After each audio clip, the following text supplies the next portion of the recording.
Hello again, and welcome back to another edition of the Wicked Conservative. Today, I wanted to bring you guys an update that we haven't heard a lot about, and that is the grand jury that convened in Fulton County. As you know, Fannie Willis, the district attorney down in Fulton County, Georgia, decided that she was upset that Donald Trump made a phone call to Brad Raffenspringer and she was going to get to the bottom of it. So she petitioned a judge in January and was able to get him to actually convene a special grand jury. So that was selected on May 2nd, 2022. I have my notes if you see me looking down here. And in December of 2022, that special jury decided that they were done. They did their investigation, heard all the evidence, and came to a final conclusion. In December, they wrote their final conclusion and published it with the courts. But the district attorney and the judicial office and Fulton County in general did not release that report until a few days ago. There are some reports that are saying it was as far away as 6 days ago. Some reports are only coming in as early as this morning, which is how I got the tip. Of course, I was doing my research and I came across a Microsoft News Network bulletin that released the findings of the grand jury report. So you're probably asking yourself, all right, what's going on? So the conclusion of all of this was there were 75 witnesses that testified in some manner, mostly in person. So 75 different people, including election workers, officials. There were, people inside the government offices that testified. So they had 75 witnesses testify in some manner. Some did do Zoom and some, I think, wrote affidavits as well. Physical, digital, and media data was presented. So I can only assume that based on media reports, digital data collected through the poll workers, daily collections, there were certain entry points that we had to relate back to the Board of Elections during the actual election day. I'm sure that the actual Board of Elections office in Fulton County is also responsible for reporting back to the state, which would be Brad Raffenspringer's office, the Secretary of State's office.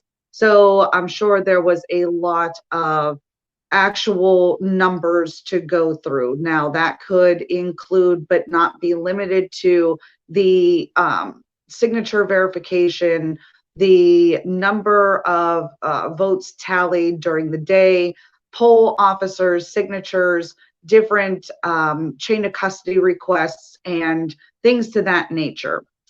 It was also disclosed that no juror on the grand jury panel was a legal, criminal, or election law expert. And the people that they had on this grand jury, they were only allowed to consume and consider the evidence that was brought to them through the district attorney's office, who petitioned for this grand jury. So they would not be allowed to use any ex parte information, anything that wasn't already pre-screened and given to them.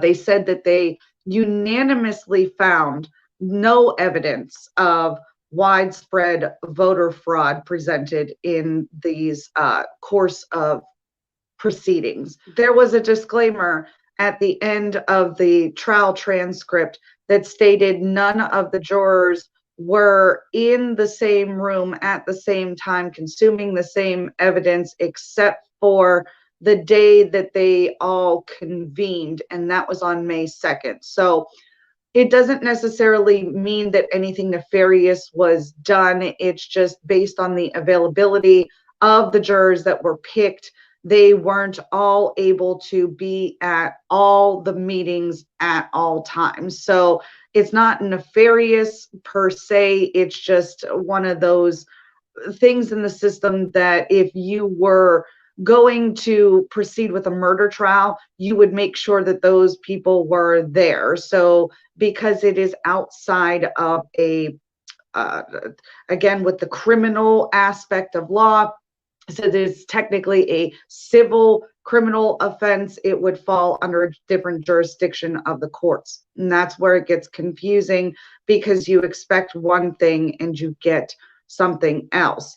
But according to the evidence that they were provided, they did not find any widespread voter fraud. But they do believe that perjury may have been committed by one or more of the witnesses. So when you talk about what they are going to do moving forward, they were not privy to disclose names of people who testified. They weren't allowed to disclose the people that they thought were perjuring themselves, because ultimately they are allowed to recommend charges be filed. But at the end of the day, like I said, it goes back to the separation between the civil and the criminal aspect of the law. And the burden of proof for a criminal aspect of a case is a higher preponderance of evidence than in a civil matter.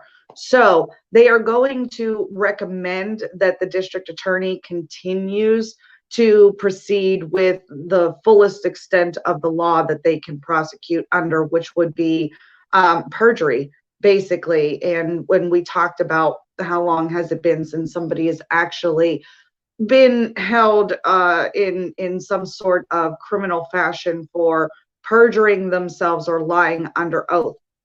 And based upon all of the information that I got this morning, that's what is going to happen. Somebody supposedly lied under oath, and if they can, they will go ahead and prosecute them.